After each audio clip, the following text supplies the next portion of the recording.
Alright folks, gather round. Today we're diving into a story that's shaking up the global order and making headlines everywhere. Let's talk BRICS. No, not the orange kind you find in construction or the ones you use to build your backyard barbecue. We're talking about a coalition of Brazil, Russia, India, China, and South Africa. 5 countries that together represent nearly half the world's population and a massive chunk of the global economy. They're like the cool kids on the block, but with a twist, they're not just here to fit in. They're here to challenge the old guard, the usual suspects who have been calling the shots for decades. With their combined populations, vast natural resources, and rapidly growing economies, these nations have the numbers, the resources, and the ambition to shake things up on the world stage. We're talking oil, minerals, tech, and a whole lot of people with big ideas. But here's the million-dollar question. Can they actually get their act together and work as a team? Because, as we all know, having potential is one thing, turning it into real power is another. Think of it like this. Imagine you've got 5 friends, each with their own unique talents and big dreams. They all want to make a mark, to be heard, and to have a say in how things are run.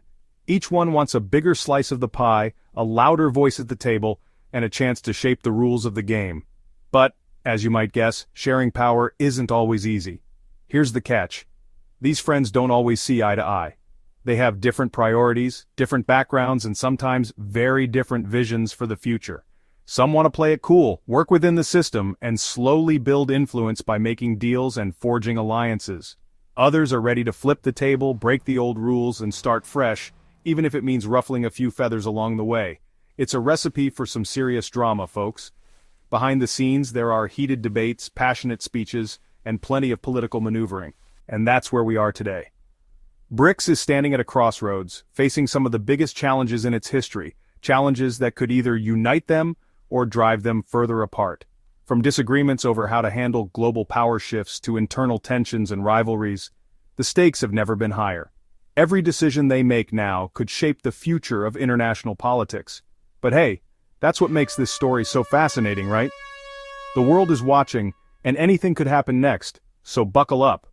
Because the road ahead for BRICS is anything but smooth. The twists and turns are just beginning. And the outcome? Well, that's anyone's guess.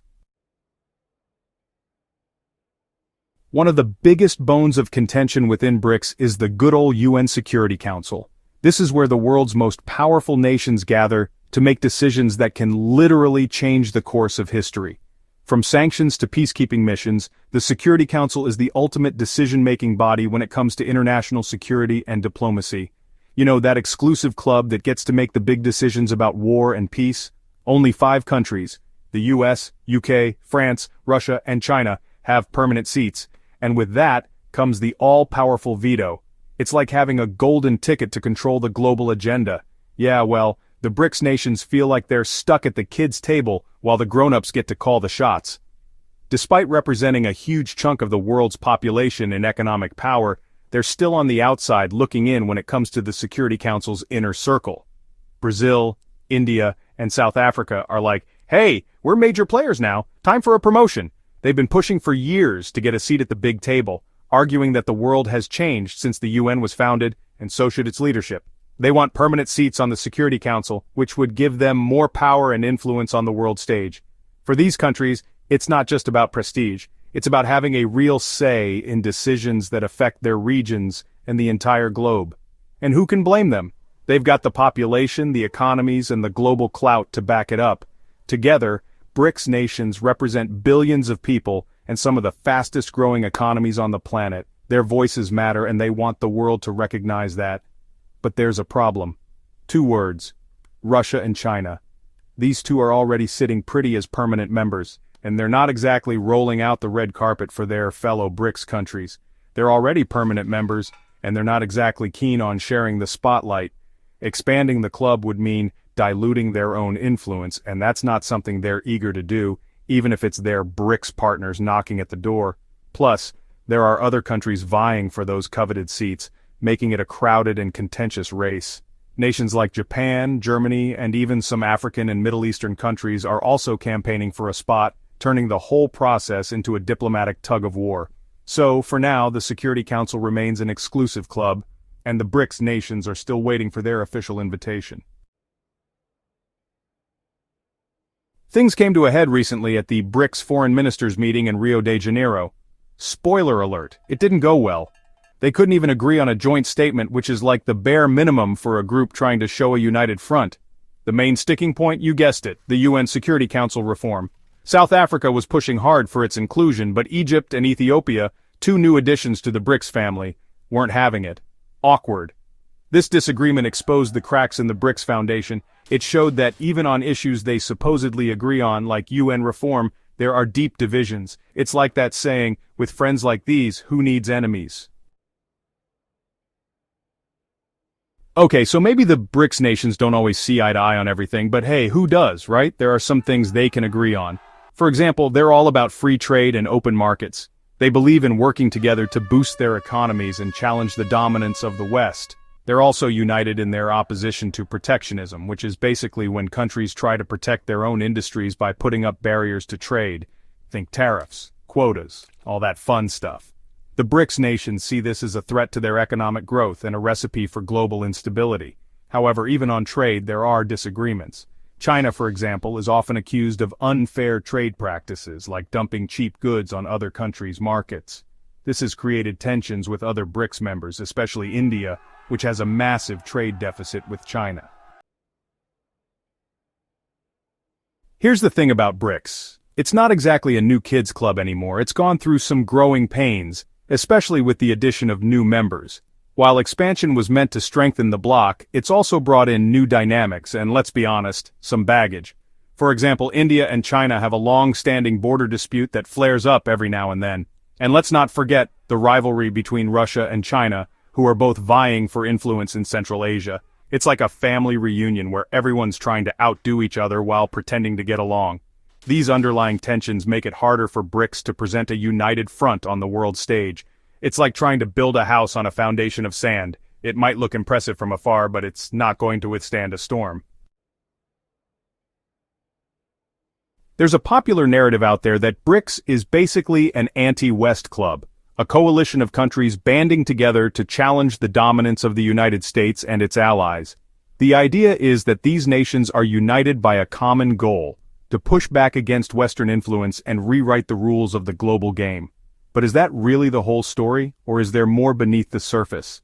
It's tempting to see BRICS as a group of countries teaming up to stick it to the man, to disrupt the status quo and carve out a bigger piece of the pie for themselves. But the reality is a lot more complicated than that. Is it really just about being anti-West? Well, yes and no. There's definitely a desire to challenge the existing world order, but the motivations and strategies are far from uniform.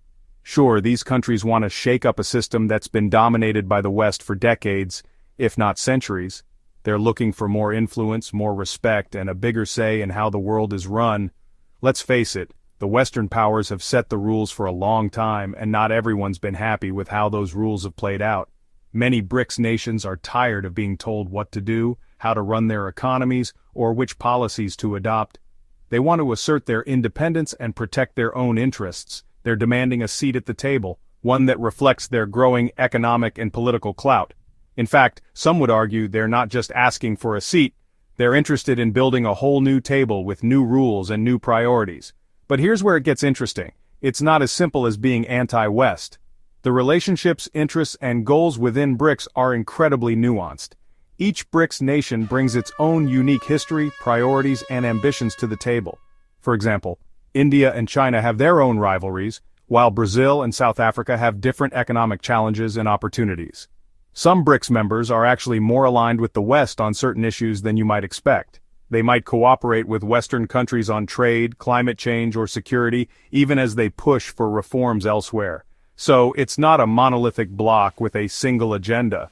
There are real differences in ideology, strategy, and even in how much they want to challenge the West. In reality, these countries are still figuring out their own paths. Sometimes those paths run parallel to the West, sometimes they intersect, and sometimes, yes, they collide. The future of BRICS isn't set in stone. It's a dynamic, evolving alliance shaped by shifting global politics and the ambitions of its members. So, while the anti-West label might make for a catchy headline, the truth is far more complex, and the story of BRICS is still being written. Okay, enough with the doom and gloom. It's not all power struggles and disagreements in the BRICS world. They actually do some cool stuff together, like collaborating on development projects, sharing technology, and promoting cultural exchange.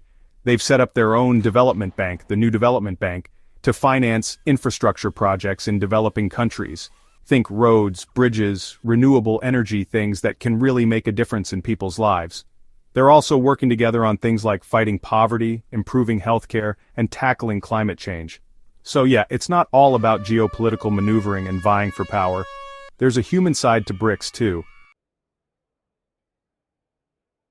So, after all that drama, is there any hope for BRICS? Can they overcome their differences and live up to their potential? Well, the jury's still out on that one. All eyes are now on the upcoming BRICS Leaders Summit in July.